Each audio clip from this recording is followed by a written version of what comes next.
એટલે ખ્યાલ આવે છે કે તમને જ્યાં સુખ થાય છે, તમને જ્યાં દુઃખ થાય છે, જે વસ્તુ થાય છે, સવાલ સુખ દુઃખનો નથી. સવાલ હું આ પૃથ્વી ઉપર જન્મો છું ને, એ પૃથ્વી ઉપર અમુક મારા માટે લેસન છે.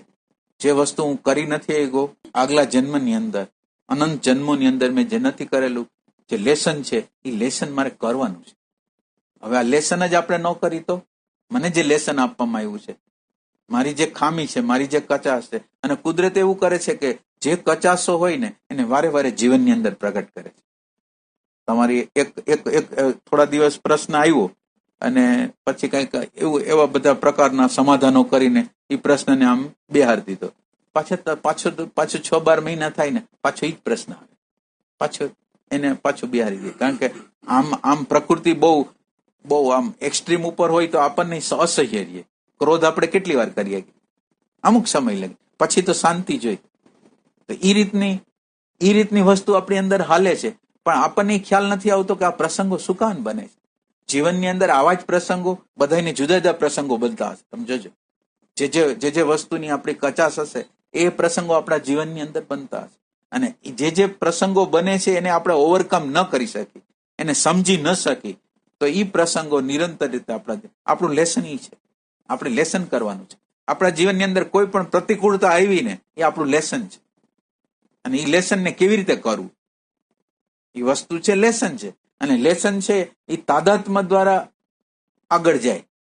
હવે જો હું એની તાદાત્મ્ય ન કરું, તાદાત્મ્ય એક ન કરું, અને બીજું એ વસ્તુ પ્રગટ થઈ છે ને જોઈ શકું વ્યવસ્થિત રીતે, તટસ્થ રીતે, તો એ પ્રશ્નનું સમાધાન થશે.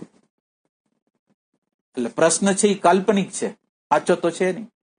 પ્રશ્ન જે આપણી અંદર જે પ્રશ્ન પડેલો છે એ ખરેખર રિયલ છે જ નહીં. આપણે કંઈક માની લીધેલું છે, સુકાને માન્યું છે. એનો તો આપણે કોઈ દી તપાસ કરતા નથી કે શું કામ એને આ માન્યતાની અંદર શું કામ ફસાઈ ગયો છે. આમ જ હોય એમ શું કામ ફસાઈ ગયો છે. હું ઓપન કેમ નથી, હું આકાશ કેમ નથી. એટલે તમે વિચાર કરો કે આપણે આધ્યાત્મની અંદર સાધના એવા પ્રકારે કરવાની છે કે અહીંથી એક શબ્દ બોલાય, એ તમને અનુકૂળ હોય કે પ્રતિકૂળ હોય, એ અનુકૂળ તમને સુખદ લાગે અથવા પ્રતિકૂળ તમને દુઃખદ લાગે, એટલે તમારે સમજવાનું કે અંદર અણુ પરમાણુ રૂપે તમે જીવંત છો. આની અંદર કોઈ આકાશ જેવું નથી. તમને ફીલ થતું એ સુખનું અથવા દુઃખનું. કારણ કે અહીંયા સુખનું અંદર કોઈ સુખને અનુભવે છે અથવા દુઃખને અનુભવે છે, એનો અર્થ એમ છે કે ઈગો છે, એ અહંકાર છે. કોક છે જે અણુ પરમાણુના રૂપમાં છે, જે ખરેખર નિરાકાર રૂપમાં, જોનારના રૂપમાં, હોવાપણાના રૂપમાં નથી. તો આપણે આધ્યાત્મની સાધના તો આપણે હોઈને જોઈને કરી શકીએ. અને હોવાનું ને જોવાનું શું કરશે? તો આપણે જે અણુ પરમાણુ બનેલા છીએ ને એમાંથી છૂટા પડવાની પ્રક્રિયા કરશે, એ જ મુક્તિ છે. માનો કે અત્યારે મને વિચાર આવ્યો, મને કોઈક શબ્દ કંઈક બોલ્યો છે ને મને દુઃખ થવા માંડ્યું, તો આ દુઃખથી હું અલગ પડું, દુઃખને હું સમજુ આ દુઃખ શું છે, કેવી રીતે આવ્યું. દુઃખ બની ન જાવ, પણ દુઃખથી વાકેફ થાવ તો પણ થોડું ડિસ્ટન્સ થઈ ગયું છે. તો આપણે એવું ડિસ્ટન્સ બનાવતા નથી. દુઃખ કંઈક દૂરની વસ્તુ છે. આ દુઃખી હું નથી, એ દૂરની વસ્તુ છે. હવે હું ક્યારે બની જાઉં છું કે હું જોનાર જ હું વૃત્તિ બની જાઉં એટલે પ્રોબ્લેમ થઈ જાય છે. એટલે ગમે એમ કરીને આ વચ્ચે સ્પેસ બનાવવાની છે, જગ્યા બનાવવાની છે. એટલે આ જગ્યા જ્યાં લગીને બનશે નહીં અને આ જગ્યા દ્વારા, આ એમ્પ્ટીનેસ દ્વારા જોવાશે નહીં પ્રકૃતિને, ત્યાં લગીને આપણા જીવનના પ્રશ્નો સોલ્વ નહીં થાય. એટલે પેલું સ્ટેપ છે આમાં ડિસ્ટન્સમાં વાકેફ થવું.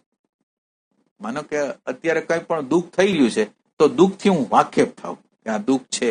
દુઃખ ન બની જાવ, બસ આટલી વસ્તુ પેલો પોઈન્ટ છે. એ દુઃખથી ખાલી વાકેફ થાવ. મારા ડિપ્રેશનથી હું વાકેફ થાવ, મારી અંદરની નેગેટિવિટીથી વાકેફ થાવ કે અત્યારે નેગેટિવિટી હાલી રહી છે. તો નેગેટિવિટી હાલી રહી છે એટલે તમે એનાથી જુદા થઈ, પણ તમે જ નેગેટિવિટી થઈ જાવ તો ડિસ્ટન્સ ન. આપણી અંદર કોક છે ને, એ છે ઉપર કોઈ વસ્ત્ર નથી. એટલે આપણે આ છે ઉપર કેમ ભાર મૂકી છે કે આ શબ્દ સ્પર્શ રૂપ રસ ગંધ એની આગળ જાય તો કેમ પવિત્ર રહે છે. તો આ છે એ વસ્ત્ર પહેરેલા નથી. એટલે છે લગીન જો આ ઇમ્પ્રેશન વહી જાય ને તો તમારે કોઈ પ્રોબ્લેમ નથી. અને જો છે આગળ ન ગયું ને, ડેટા આગળ વહી ગયું ને, એટલે બધાય પ્રોબ્લેમ. આ બરાબર છે, આ બરાબર નથી, આમ નહીં, આમ નહીં, આમ બધી વસ્તુ. અને વિચાર અને ભાન વચ્ચેનો ડિફરન્સ તમે બધા લોકો સમજો. વિચાર અને ભાન વચ્ચેનો ડિફરન્સ બધા સમજો. માનો કે આ દેહથી અલગ છું એમ હું વિચાર કરું એમ કે આ દેહ હું નથી, દેહ હું નથી, તો એ વિચાર છે. અને ભાન છે એ શું છે? એટલે તમારે એને ગોતવાનું. વિચાર અને આ જે ભાન છે ને વચ્ચેનો ડિફરન્સ છે ને એ જો. આપણને જે બીજું બધું ફિલિંગ થાય છે ને એ વિચાર દ્વારા થાય છે. મને સુખ લાગે, મને દુઃખ લાગે, મને કાંઈ થાય, બહુ મોટો થઈ જાવ, નાનો થઈ જાવ, બધી વસ્તુ એ વિચાર થ્રુ હોય. એમાં વિચારનો પ્રવેશ હોય પછી બધું થતું હોય. અને આમાં ડાયરેક્ટ રીતે મારું હોવા પણ હોય. હું અત્યારે પ્રેઝન્ટ મોમેન્ટમાં આવી જાઉં તો વિચારની જરૂર નથી મને, અત્યારે મનની જરૂર નથી, પણ વિચાર અને મનને હું જોઈ શકું. વિચાર અને મનની મારે જરૂર નથી, અને વિચાર અને મનને હું જોઈ શકું. આ ભાનનું તત્વ છે, આ વિચારનું તત્વ. એ બેને જુદું કરું.